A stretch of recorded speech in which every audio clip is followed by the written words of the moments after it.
Dear friends, today I give a short talk on William Blake as poet. William Blake is one of the great romantic poets of the first generation, along with William Wordsworth and S.T. Coleridge.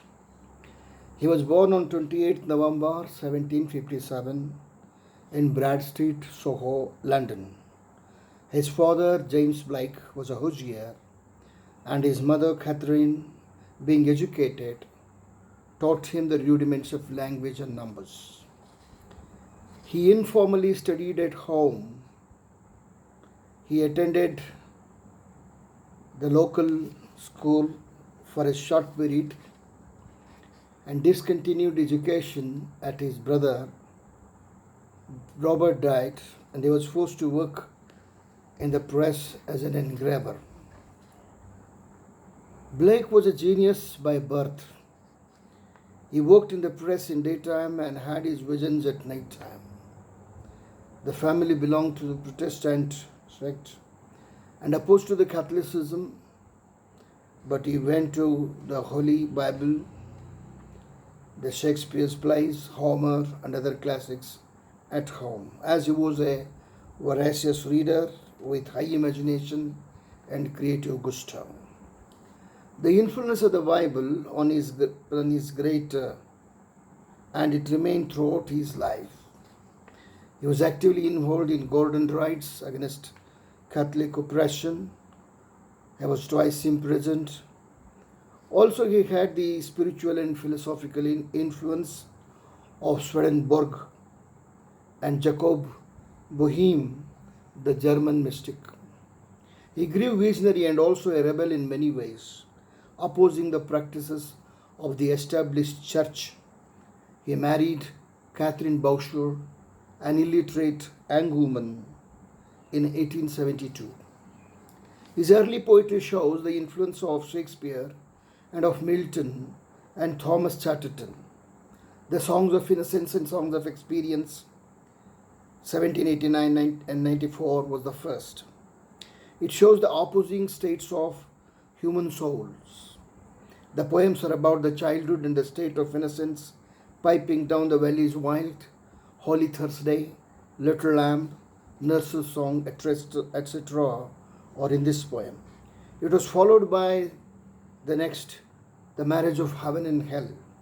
In the second section, Proverbs of Hell, for Blake was a deliberate perverse symbol of liberty and spontaneous activity of genius.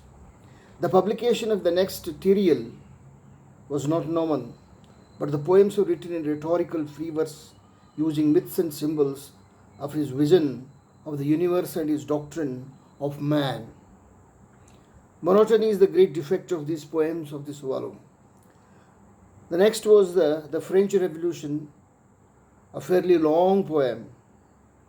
Shows Blake's peculiar imaginative response to the bloody events of his time in France in overthrowing the rule of monarchy.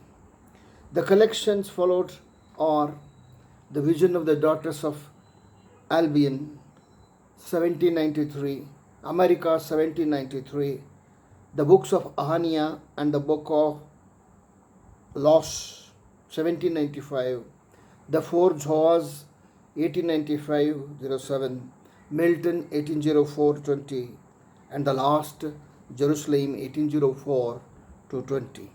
In his poetry, we find the biblical themes and also the contemporaneity, social and economic themes of poverty, destitution, and ill effects of industrialization. Blake's own mythology represents clearly formulated system based on elements in the long established mystical and symbolic tradition. He combined the exotic and everyday, the beat and the surge of the prophetic eloquence in his intense mythopoeic imagination. Blake firmly believed in God and the God of his own understanding. He said, "He who sees the infinite in all things sees God. He who sees ratio only sees himself only. Therefore, God becomes as we are, and that the way we may be as he is." He also says the Milton was with the devil's party in Paradise Lost unknowingly.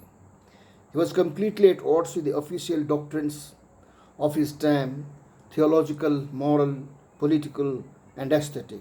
He didn't agree with Joshua Reynolds' idea of the function of the artist is to represent the generalized ideal based on selection and combination. He comments that to generalize is to be an idiot.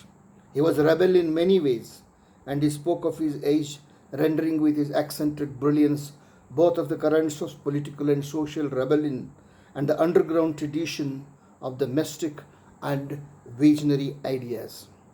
The Jerusalem, the last significant poetical work, is the long epic poem, which is also a metaphor for ideal world of life and human love and mutual respect. In a sense, he calls for anarchist world free from oppressive contracts, including marriage. The military imagery in the poem is the mysterious element which allows the patriots to fire up. It's something akin to Samala's idea of warrior in the world.